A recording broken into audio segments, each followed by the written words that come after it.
अमिताभ भाई, बहुत स्वागत आपका हमारे उत्तर प्रदेश के सबसे बड़े डिजिटल प्लेटफॉर्म breakingtube.com पे। हमारे सभी दर्शक ये जानना चाहते हैं कि आप इतना घूम रहे हैं बिहार में, सरकार किसकी बन रही है? नीतीश कुमार जी हावी हैं कि तेजस्वी यादव ने उनका पस्त कर दिया है उनके उनके तेवरों को? क्या है सर कि जितना आप बिहार घूमे उतना आपके लिए समझना कॉम्प्लेक्स होता जाता है, क्योंकि अलग अलग सीट के अलग अलग डायनामिक्स हैं। मतलब एक से एक डायनामिक्स है अगर आप बिहार घूमे। अगर मैं आपको बोलूं कि वोटर अधिकार यात्रा से मुस्लिम समाज में नाराजगी हो गई है, क्वालिटेटिवली अगर आप देखें। क्यों? क्योंकि लोग कह रहे हैं कि भाई मुस्लिम समाज का कोई भी बड़ा लीडर उस जीप या ट्रक पे महागठबंधन ने नहीं बिठाया। 19%, 18% वोट उनका है। आपने आपने एज इन महागठबंधन ने मुकेश सहनी को बिठाया, जिनकी जाति की आबादी 2.5%, 3% है। तो बड़ा नुआंस्ड है। ओवरऑल लगता है कि वोटर अधिकार यात्रा से आपको मिल रहा है सपोर्ट, लेकिन कहीं ना कहीं एक तरफ से वो डिससेटिस्फैक्शन भी हो जा रहा है। तो इस बट चुनाव में मुद्दा क्या है अमिताभ? चूंकि आपका आपने बड़ा बेहतरीन आपने जो स्लाइड्स बनाए हैं उनको यदि हमारे दर्शक ध्यान से देखेंगे और हम ग्राफिक्स पे चलाएंगे तो ये समझ में आता है कि इस बिहार इलेक्शन में दो सबसे बड़े मुद्दे हैं। एक मुद्दा है वोट चोरी यात्रा का, वोट अधिकार यात्रा का, और दूसरा मुद्दा है बेरोजगारी।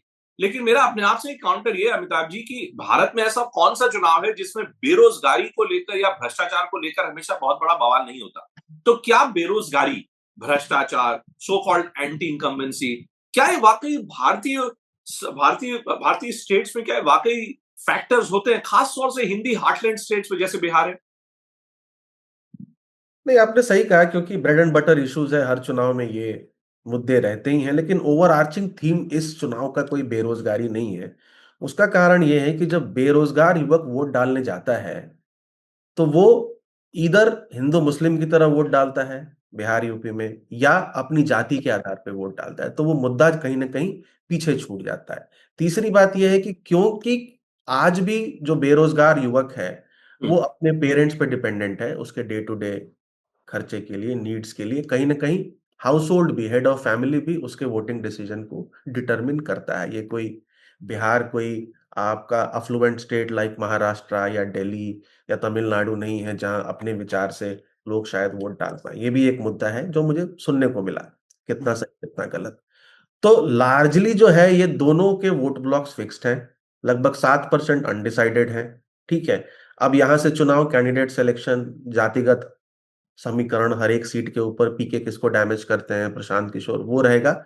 और ये जो सबसे बड़ा स्कीम, जो अनाउंसमेंट है 10,000 रुपए का महिलाओं के लिए, अगर ये इम्प्लीमेंट हो जाता है 2 करोड़ महिलाओं को, तो ये गेम चेंजर हो सकता है, जैसा एमपी और महाराष्ट्र और झारखंड में हमको देखने को मिला है। तो हम्म। महिलाएं वेट कर रही हैं कि ये 10,000 रुपए हमारे अकाउंट में आए, और अगर इसका इम्प्लीमेंटेशन सही नहीं होता है किसी कारणवश एमसीसी लगने से पहले, तो इसका नेगेटिव इम्पैक्ट भी एनडीए को हो सकता है। एक तरीके से जो महाराष्ट्र में हुआ कि लाडली बहन योजना आई, उसका इम्प्लीमेंटेशन हुआ और हम सबने देखा कि उसका क्या निष्कर्ष निकला, कुछ वैसा ही कमोबेश बिहार में भी होता देख रहे हैं। वैसा हो सकता है अगर ये अच्छे से इम्प्लीमेंट कर दिया गया, और जो इंटेंडेड है कि भाई 2 करोड़ महिलाओं को ये ट्रांसफर करना है, तो क्यों बिहार के लिए ये अमाउंट बहुत बड़ा है सर, जहाँ पे पर कैपिटा इनकम 6-7 हजार पर मंथ है, वहां पर 10,000 रुपए per month is not a small amount, किसी भी हाल से नहीं है। तो ये गेम चेंजर हो सकता है। ये ऑफ कोर्स बाकी इश्यूज भी हैं, बाकी मुद्दे भी हैं जो हमने डिस्कस करे।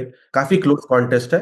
It will go down to the wire. और अंत में मुझको ये बताएं कि प्रशांत किशोर, जिनका पूरा कैंपेन इस वक्त सोशल मीडिया पे इतना भारी है, सब जगह वो दिख रहे हैं, आपके सर्वे में भी दिखता है कि वो नंबर 3 पर तो पहुंच गए हैं वो पॉपुलैरिटी रेटिंग्स में। जरा प्रशांत किशोर की कहानी बताइए, वो किसको डैमेज कर रहे हैं?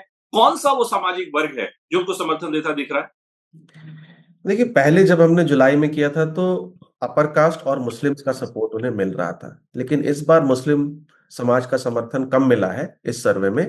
क्योंकि थोड़ा उस समाज में सवाल उठ रहा है कि ये कौन है, ये किसके लिए बैटिंग कर रहे हैं, इनकी फंडिंग कहाँ से आ रही है, या इनको वोट दिया तो वोट कटर की तरह महागठबंधन को नुकसान होगा। लेकिन अपर कास्ट में इनका सपोर्ट है, क्योंकि ब्राह्मण समाज को दिखता है कि भाई चीफ मिनिस्टर शायद 35 साल बाद कोई व्यक्ति हमारे समाज का बन सकता है। युवाओं में इनका सपोर्ट है, जैसा आपने कहा, जो सब कुछ सोशल मीडिया पे ही कंज्यूम कर रहा है, न्यूज से लेके फूड ऑर्डरिंग से लेके क्लोथ्स ऑर्डरिंग तक। उसमें इनका अच्छा पैठ है, लगभग 20%, वहां भी इनकी पैठ है। तो सबसे पहले तो ये अदर्स को डैमेज कर रहे हैं। जो अदर्स 20% लाया करते थे बिहार में, वो अब इनको ही 8, 10, 12% उसमें से मिलता हुआ दिख रहा है।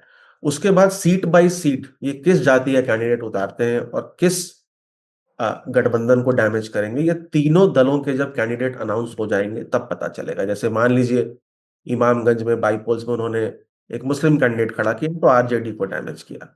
बेलागंज में एक पासवान समाज का कैंडिडेट खड़ा किया, ठीक है, तो वहां पर भी उन्होंने महागठबंधन को डैमेज किया। तो ये अलग अलग सीट पे अलग अलग डैमेज रहेगा, लेकिन कंसेप्चुअली क्योंकि डिसकंटेंटेड वोटर एनडीए से महागठबंधन की तरफ नहीं जा रहा है, एनडीए से प्रशांत किशोर की पार्टी की तरफ जा रहा है, ज्यादा नुकसान, बड़ा नुकसान वो महागठबंधन का करेंगे, because it's like an opportunity loss for Mahagathbandhan, जो भी वोट वो पाएंगे। ओके, ऑलराइट अमिताभ, बहुत बहुत धन्यवाद, आपने सभी सवालों का जवाब दिया। आपसे लगातार इस चुनाव के संदर्भ में बातचीत होती रहेगी। बहुत धन्यवाद। Thank you.